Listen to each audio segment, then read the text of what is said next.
Bien, muchachos, vamos a empezar. Les saludo el profesor Henry Hacha, ¿no es cierto? Vamos a seguir con el curso de literatura y hoy vamos a ver la continuación de lo que vimos en la clase pasada, que es literatura de la emancipación y literatura colonial. Muchos de ustedes, muchachos, seguro han sido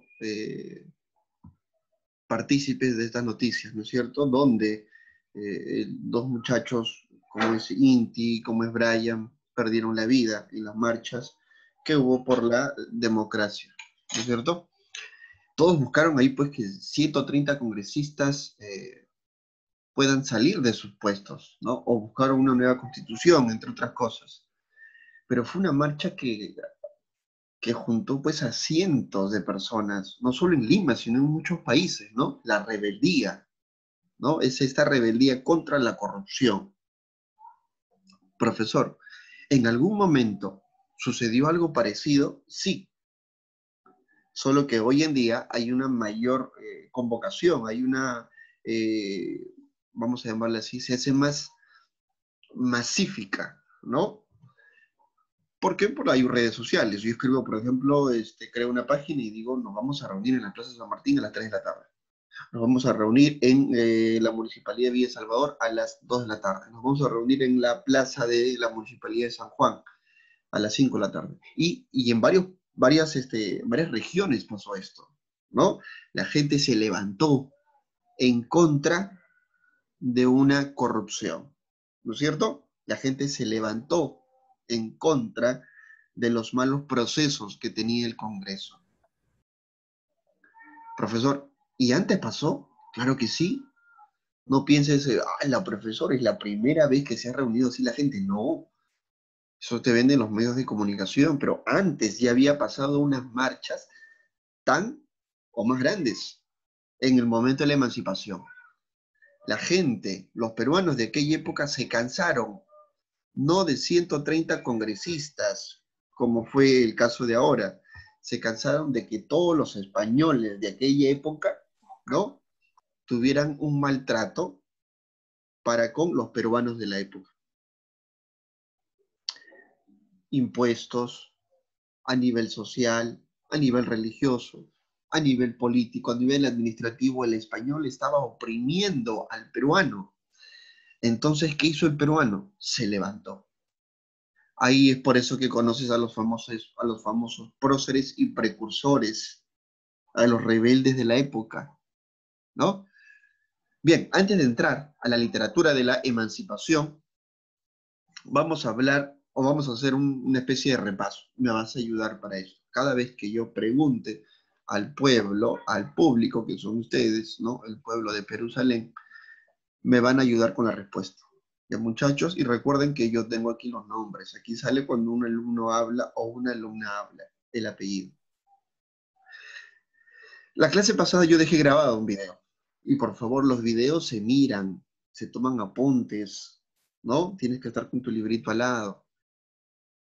Porque el profesor se la pasa un buen tiempo haciendo tu PPT. Este PPT que tú ves aquí, ¿no? Esto, mira, mira, esto yo no lo he hecho pues en una hora, en media hora, en 15 minutos, ¿no? No sé cómo serán en los otros cursos, pero yo sí me demoro, ¿ya? Me demoro y me gustaría pues, que el alumno también participe en esto.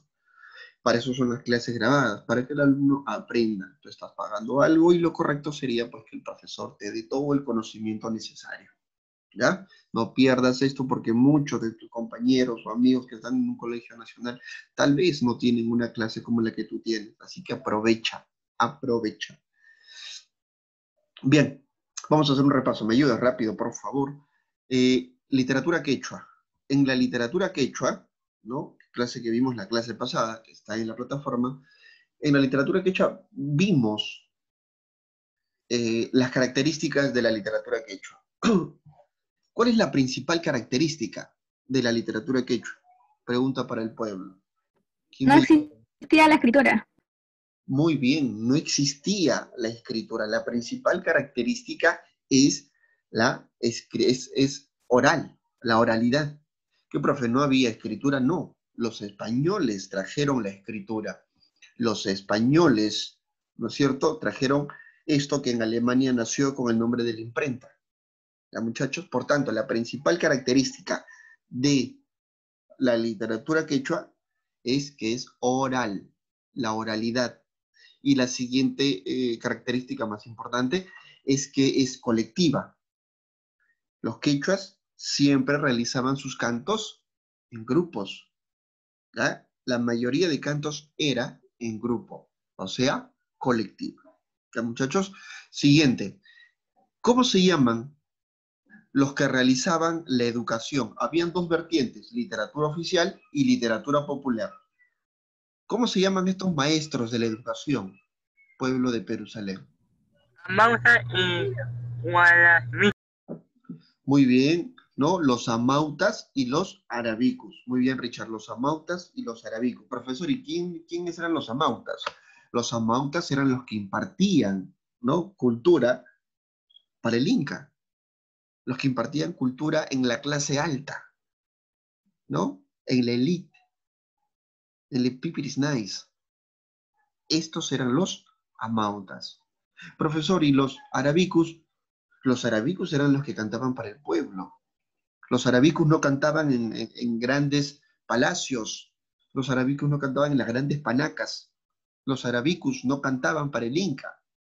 Los arabicus cantaban en los barrios, en las calles, en las plazas, en el campo.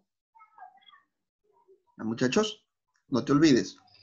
Entonces, ¿quiénes desarrollaban la literatura en aquel tiempo? Los amautas y los arábicos. Los amautas, clase alta, el Inca, exaltaban, glorificaban al Inca, y por la clase baja estaban los arábicos, los que hacían los cantos, ¿no?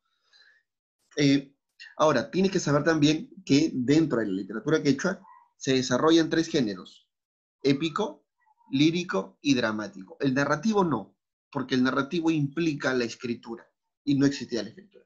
Épico, lírico y dramático. En el épico vamos a tener mitos y leyendas, ¿no? Mitos y leyendas. El que va a juntar todos los mitos y leyendas va a ser un hombre que se llama Francisco de Ávila. Y por el lado del lírico, en el género lírico vamos a encontrar cantos realizados por el Arabico, ¿ya? Estos cantos, muchachos, ¿Ya? sí, ya, habían varios cantos, habían muchos cantos. En el video que te hice he mencionado, por ejemplo, el Aranguay, el Ayataki, que es un canto fúnebre, canto para los muertos, el Huanca, había el Aymorray, ¿no? El Urpi, y también, el más importante, creo yo, el Jarawi. Escucha bien, el Jarawi. ¿Qué es un Jarawi, profesor? Un Jarawi es un canto de amor doliente. ¿Ah? Repito, el jarawi es un canto quechua de amor doliente. Porque no pienses que solamente a ti te rompían el corazón. En aquella época también los indígenas o los quechuas de la época también sufrían como tú sufres. No pienses que eres el único. Profesor, y si sufrían, ¿qué ponían en aquel tiempo? ¿Cómo la pasaban? Porque hoy en día cuando yo sufro entro al Facebook y ahí pues etiqueto un montón de gente y así me libero, ¿no? En aquel tiempo cantabas. Profesor, ¿se puede cantar estando triste? Claro que sí. Se parece mucho a las baladitas que hoy en día tú conoces, ¿no? Esas baladitas que son bien cortavenas, bien tristes, bien melancólicas. Algo así era el jarabe, pero obviamente en quechua. Cantos lastimeros, de dolor. ¿Ah? No te olvides, el canto de amor doliente es el jarabe. Siguiente. Eh, en el género dramático aparece una obra muy importante, un drama. ¿Cómo se llama esa obra, muchachos? Ollantay. Muy bien, Merino, me ha reventado las orejitas, pero es válido. Ollantay. Ollantay, profesor. Ollantay es la obra más importante en la literatura quechua. Ojo, Ollantay pertenece, Ollantay vamos a llamarle así, Ollantay pertenece a la literatura colonial. Profe, ¿y por qué lo vemos en literatura quechua? Lo vemos en literatura quechua porque sus personajes son quechuas. ¿Ya? La mayoría de sus personajes son quechuas. Y esta historia de Ollantay, como tú ya sabes, pues es la historia de amor prohibido. Pregunta para todos, y no solamente quiero que me responda Merino. ¿Cómo se llaman los personajes principales que representan al amor prohibido? ¿Cómo se llaman? Habían dos. Romeo y Julieta. Romeo y Julieta. Romeo y Julieta no, pues estamos hablando de literatura quechua. ¿Cómo se llaman estos dos personajes que representan al amor prohibido? Lo hemos visto en la clase pasada en el video. Ollantay y Kusikoyo. Muy bien, Ollantay y Kusikovyur, ¿no? Ollantay y Kusikovyur. Ollantay era un guerrero, Kusikovyur era, pues, la princesa, era la hija del sol, ¿no? Era la hija del Inca, y tú sabes que al Inca ni siquiera podías mirarle a los ojos, pero Ollantay se pasó, pues. Ollantay sí se pasó, ¿no? ¿Qué es Ollantay, profesor? Ollantay pone sus ojos en la princesa, ¿no? Eso hace que, obviamente, los dos tengan, pues, eh, sentimientos profundos, el amor, etcétera. Y es Ollantay que un día, pues cansado de todo, va y ante el Inca, que es Pachacútec, ¿no? Le dice que está enamorado de su hija y que se quiere casar con su hija. Imagínate. A ver, pídele pues al presidente de Rusia, a Putin, señor, me quiero casar con su hija. ¿Ah? ¿Qué crees que va a ser nuestro amigo Putin? Te va a decir, ya no te preocupes, cásate con ella, es muy difícil, ¿no? De repente se va a oponer. Igual, el Inca se opuso. El Inca se opuso, el Inca Pachacútec, no te olvides, el Inca Pachacútec se opuso y pues empieza una guerra entre Ollantay, que es un guerrero porque él se escapa, y Pachacútec. ¿Qué hace Pachacútec? Encierra a Kusikovyur, ¿no? La encierra y aproximadamente 12 años va a durar esta lucha entre el Inca y Ollantay. Pero el Inca, profesor, ¿por qué encerró a su hija? Porque no quería que se mezcle la sangre entre Kusikovyur y Ollantay. Pero ya era muy tarde. Kusikovyur estaba embarazada. Y así estando embarazada, fue encerrada. Pasan 12 años y en esos 12 años el Inca Pachacútec muere, ¿no? Y le va a suceder en el poder su hijo Tupac Yupanqui. No te olvides, Tupac Yupanqui le va a suceder en el poder. Y este Tupac Yupanqui va a tener lucha contra Ollantay y va a apresar a Ollantay. Tupac Yupanqui apresa a Ollantay, lo perdona, y cuando están conversando Tupac Yupanqui y Ollantay en el Palacio Real, aparece una niña de 12 añitos y le dice, Inca, allá al fondo, mira, mira, mira, voltea, voltea, al fondo hay una mujer que grita, una mujer que llora. El Inca y Ollantay van a buscar eso que la niña había señalado y encuentran encerrada a Kusikovyur. Tupac Yupanqui reconoce a su hermana. Kusikovyur abraza a Ollantay, Ollantay a Kusikovyur, y ambos, ¿no? Luego abrazan a su pequeña hija, que es Imazumac. Esta niña era Imazumac. Entonces, Tupac Yupanqui vio que esto era bueno y decidió perdonar a Ollantay, y no solo perdonar, sino también le dio, ¿no? Para que gobierne el famoso Antisuyo. ¿Listo? Luego viene, pues, el periodo de la conquista. Pregunta, ¿cuándo inicia el periodo de la conquista, muchachos? ¿Cómo inicia el periodo de la conquista? ¿O a qué se refiere cuando hablamos del periodo de la conquista?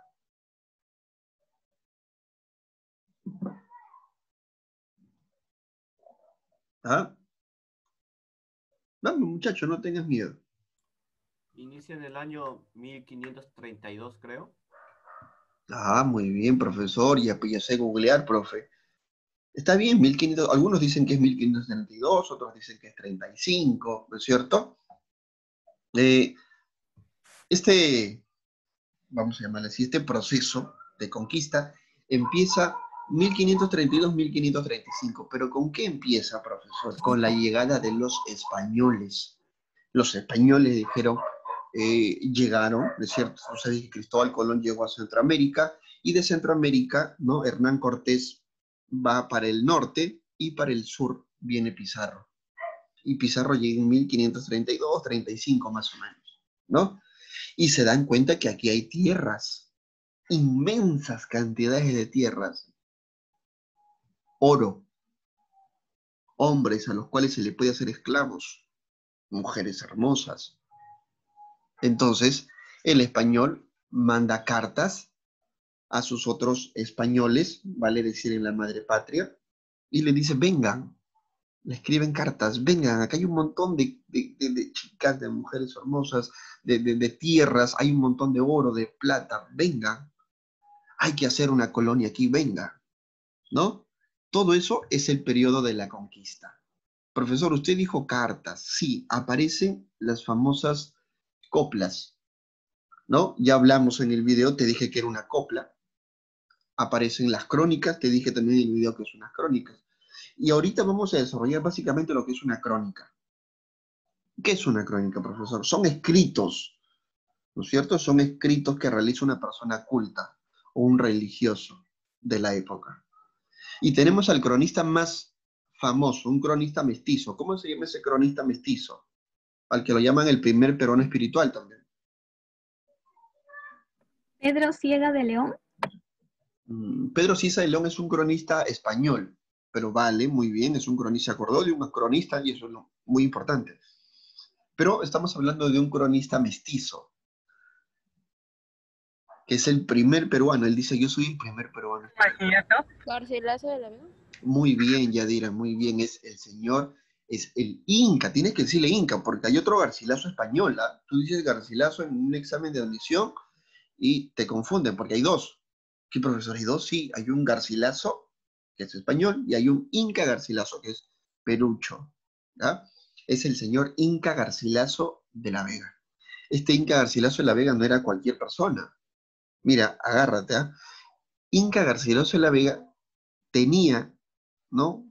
Por el lado materno, Chimpuogyo, tenía por el lado materno sangre real inca. Chimpuogyo es la nieta de Huayna Cápac. Y por el lado paterno, su papá tenía descendencia de la dinastía española. Tenía relación con Jorge Manrique, que es el coplero más grande que tiene España. Imagínate. Este señor era un mestizo, pero no era cualquier mestizo. Tenía sangre real por ambos lados, paterno y materno, ¿no? Por eso él escribe una obra que se llama, ¿cómo se llama la obra de el Inca Garcilaso de la Vega? Vamos, googlealo rápido. ¿Cómo se llama? Pere, profe, el internet está lento. Diálogo de amor de León Hebreo.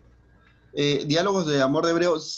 Esa es otra obra de nuestro amigo Garcilaso, pero Garcilaso tiene una obra. La que mencionaste, Richard, está muy bien, es una obra de Garcilaso, pero él tiene otra, donde es una crónica, básicamente.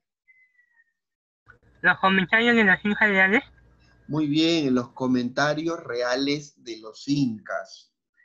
Acuérdate, los comentarios reales de los incas. Gracias a nuestro amigo Garcilaso conocemos el mito de, la leyenda de Manco Cápac y Mamogyo, ¿no? Los hermanos Ayar, gracias a nuestro amigo Garcilaso, en sus crónicas. Acuérdate, si vas a postular a una universidad nacional, esto ya vino varias veces.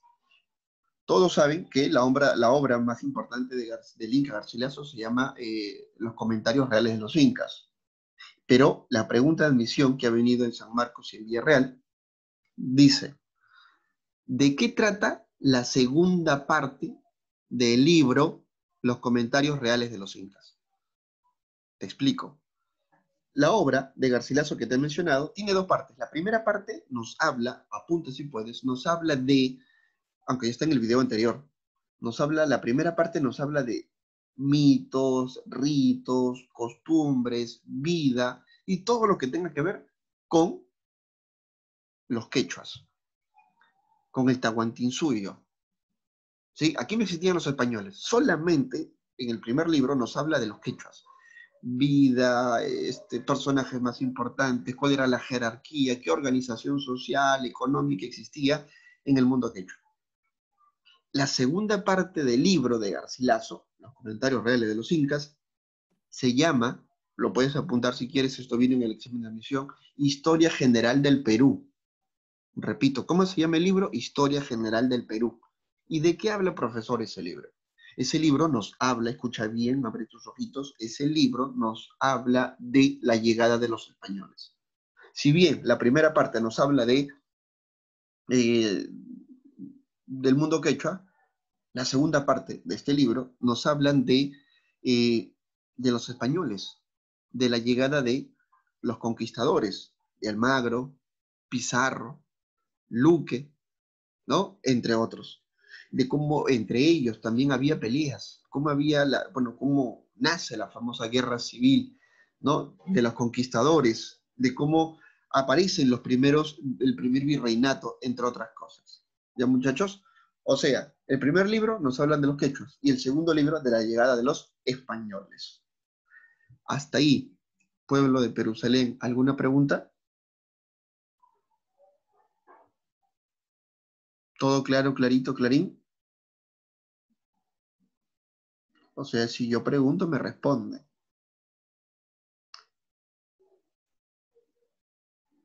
Vamos a seguir con la siguiente parte, ¿ya? Y ahí sí te voy a preguntar. Vamos a hablar de la literatura de la colonia. Acá está, literatura de la colonia. Conquista, ya sabes, el periodo de la conquista es cuando los españoles empiezan, repito, empiezan a llegar. Literatura de la conquista, empiezan a llegar ya. Pero colonia es diferente. Literatura colonial se refiere cuando un país, una nación, le pertenece a otra. ¿Ya? Por estos días, por ejemplo, ayer uno recibió una triste noticia, ¿no? Los que jugamos fútbol, escuchamos la triste noticia de nuestro amigo argentino. En el año, me parece, en el Mundial de México 86, había un partido muy esperado. Era el partido entre Argentina e Inglaterra.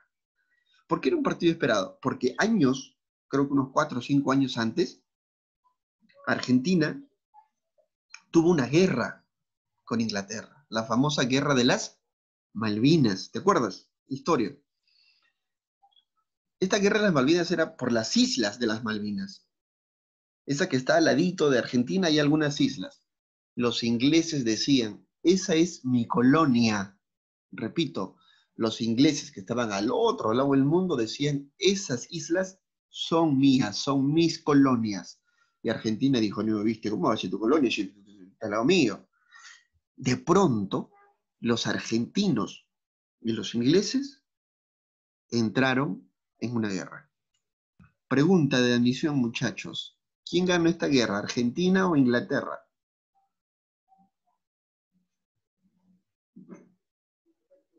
Inglaterra, profesor. No te escucho, muy bajito. ¿Quién ganó? Inglaterra. Inglaterra, muy bien, Inglaterra ganó la guerra. Por tanto, los argentinos se la tenían jurada a los ingleses, hasta que llegó el partido más esperado. Inglaterra en los cuartos de final, Inglaterra y Argentina. Argentina tenía el jugador más importante del planeta en aquel momento, que era Maradona. Hace la mejor jugada y con una mano elevada le hace un gol a Inglaterra, la famosa mano de Dios. Por eso ese partido es muy conocido. Y en ese momento se decía que las Islas Malvinas eran colonia de Inglaterra. Entonces, profesor, ya sé lo que es una colonia. Claro, es cuando un espacio, un territorio, ¿no es cierto?, pertenece a otro. Claro, entonces, profesor, la literatura de la conquista, escucha, la literatura de la conquista es cuando empiezan a llegar los españoles. Pero los españoles, ya cuando llegan un montón, dicen, estas tierras tienen mucho oro, sirve para sembrar, tiene puertos, tiene mujeres bellas, tiene hombres que podemos hacerlos esclavos. No, hay que hacerlo nuestra colonia. Este lugar, Tahuantinsuyo, tiene que ser nuestra colonia, porque pueden venir los portugueses, pueden venir los ingleses, pueden venir los franceses. No, hay que hacerlo nuestra colonia. Y mediante documentos España, ¿ya?, se hace dueño del Tahuantinsuyo, del antiguo Perú. Y desde ese momento, el Perú es colonia de los españoles.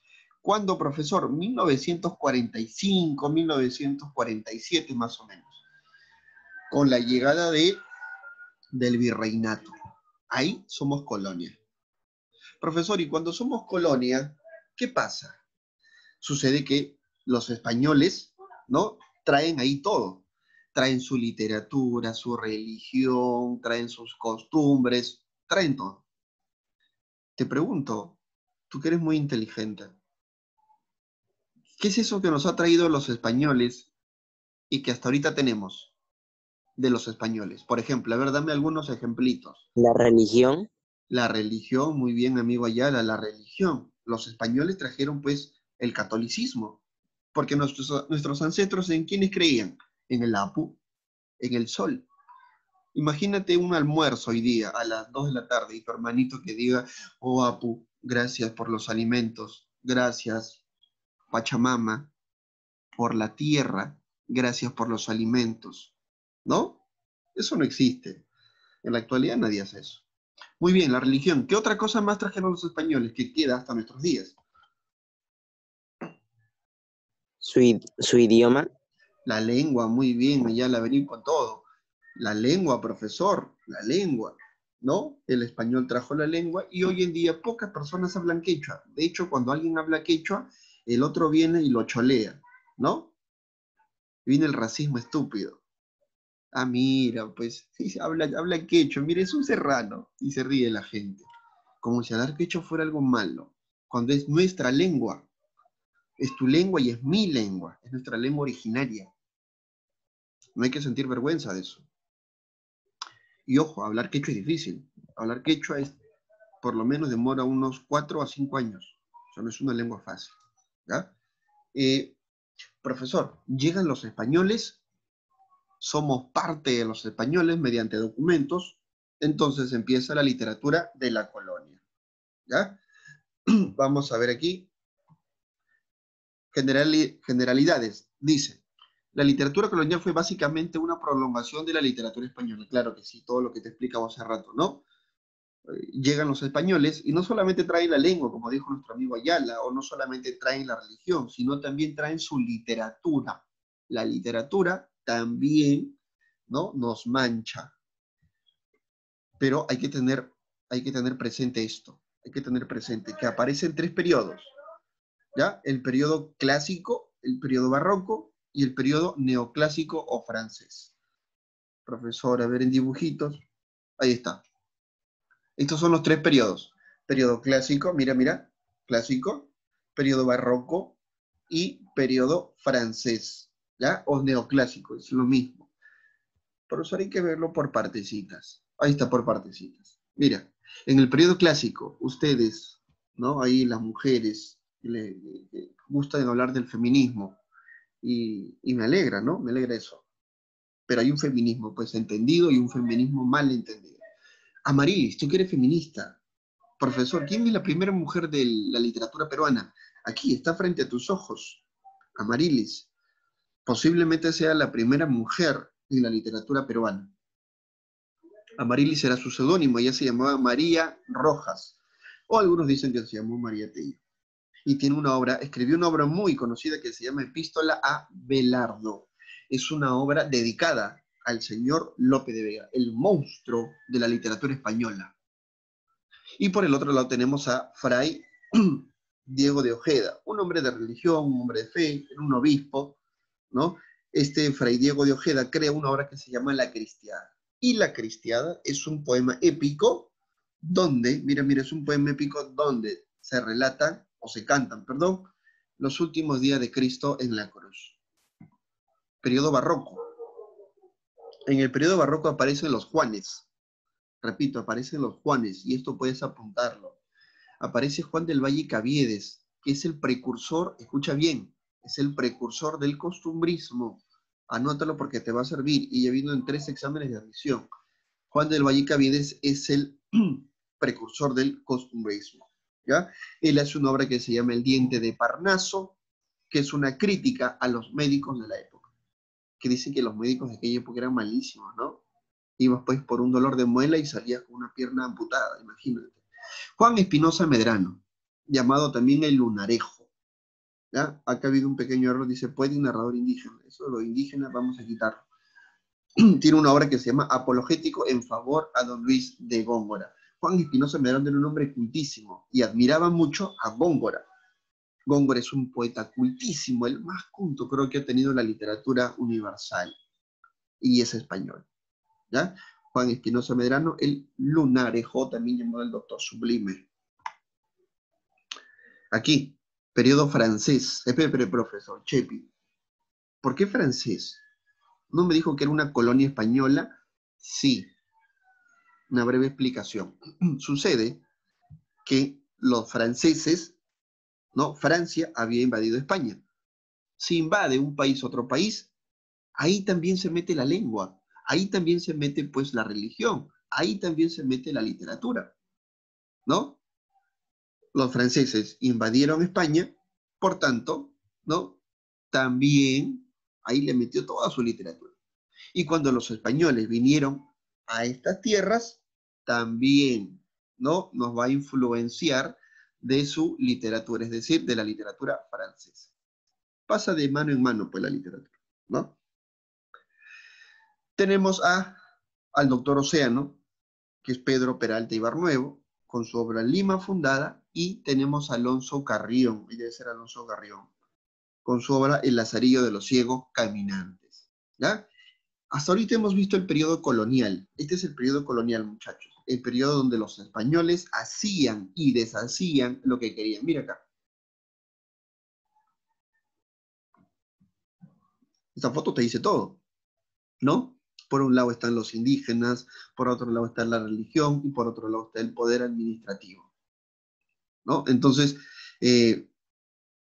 vemos que los españoles hacían y deshacían. Nos imponían su religión, como el catolicismo. Nos impusieron su lengua, como es el castellano. Mataron nuestras ilusiones, nuestras ideas de aquella época. ¿Y desde cuándo, profesor? Aproximadamente, creo que más de 200 años. Estábamos al yugo de los españoles. Profe, los peruanos tenían que acatar. Mira, 200 años. Cuando el Congreso, cuando la gente cuando la gente salió a marchar, ¿no es cierto? Porque habían, pues, vacado al presidente y la gente notó que había corrupción. ¿Qué hizo? Al día siguiente nomás salió, ¿no? Al día siguiente nomás, pues, todos con sus pancartas gritando, los famosos cacerolazos que de repente tú también has hecho, ¿no? Profe, pero yo tengo olla de barro, no importa, tu cacerolazo es tu cacerolazo. Tocando. Al rato, toda la gente indignada. Pero mire, estas personas tuvieron que esperar más de 200 años de corrupción de los españoles. Y luego, profesor de la literatura colonial, ¿qué cosa se da? Esto, mira, esto, la literatura de la emancipación. Pregunta para todo el pueblo de Jerusalén, a ver si me ayudas. Quinto año lo hizo muy bien. Ahí te pregúntate. ¿Quién proclamó la independencia del Perú? Historia. ¿Quién proclamó la independencia del Perú? San Martín. Vamos, no te escucho. Se escucha bajito. José de San Martín. San Muy Martín. bien, León, muy bien, Yadira, muy bien, Richard, San Martín. Acá te agarro. ¿Cuándo proclamó la independencia? 1924. 1924, o sea, hace poquito nomás. 1821. Digo, 1800. Muy bien, Yadira, 1821, ¿no? Yadira me iba embalada, muy bien. 1821, el 28 de julio de 18... con esta pregunta, así googlees, no te va a salir. ¿Dónde proclamó la independencia de San Martín? En la plaza San Martín. ¿En la Plaza de Junín? En la Plaza de Junín. No. ¿La Plaza de Armas? En la Plaza de Armas, muy bien. En la Plaza de Armas que hoy en día lleva su nombre. Tú has ido al centro de Lima, ¿verdad? Hay una plaza que se llama San Martín. Porque ahí San Martín proclamó la independencia. De repente en el Facebook habrás visto, no, nos reunimos hoy día a las 5 de la tarde en marcha para nueva constitución. Punto de encuentro, Plaza San Martín. Incluso ahí está la estatua de San Martín con su caballo. ¿No es cierto? ¿Por qué? Porque ahí San Martín proclamó la independencia, un 28 de julio de 1821 a las 2:37 de la tarde, con el sol a 45 grados. Desde este momento el Perú es libre, independiente y todo. Pero San Martín, con la corriente libertadora del sur, ¿no? Y Bolívar, con su corriente libertadora del norte, ellos vinieron ya al último, muchachos. Ellos vinieron ya después. Ellos pusieron la cerecita en el pastel. Profe, pero yo pensé que ellos vinieron después, ellos, no, argentinos. Había un grupo de personas que en el año 1790, 1780, le dijeron a los españoles, ¿sabes qué español? No te voy a hacer caso. ¿Sabes qué español? No te voy a pagar eso. ¿Pero por qué? No, no te voy a pagar. ¿Sabes qué español? No te voy a hacer caso. ¿Sabes qué español? No te voy a seguir. Se rebelaron contra los españoles. Imagínate, en aquel tiempo no era como ahora, cárcel, no, en aquel tiempo era muerte fija. En aquel tiempo era muerte fija si tú te rebelabas contra los españoles. Hay un grupo, ¿no?, de jóvenes, de adultos que se rebelan, que tienen el nombre de próceres y precursores de la independencia. Estos señores son los que inician la rebeldía. ¿Ya? ¿Qué cosa es la literatura de la emancipación, profesor? Te he hecho una introducción. Vamos a ver qué cosa es. Dice acá, momento en el que los peruanos buscaban independizarse de los españoles. ¿A qué inicia el proceso de independencia, muchachos? Si se corta, por favor, volvemos a ingresar. Ya unos 10 o 15 minutitos más y acabamos las clases. Entonces, ¿qué cosa, profesor, es la emancipación? Es el momento de la historia en el que los peruanos se rebelan contra los españoles. Le dicen no al español. Pero, profe, ¿lo pueden matar? Sí, pero para que veas que Inti y Brian no solamente existían en esta época, también existían en aquella época. Había gente muy rebelde, gente que no quería a la corrupción de los españoles. ¿Ya, muchachos? Este es el momento de la emancipación.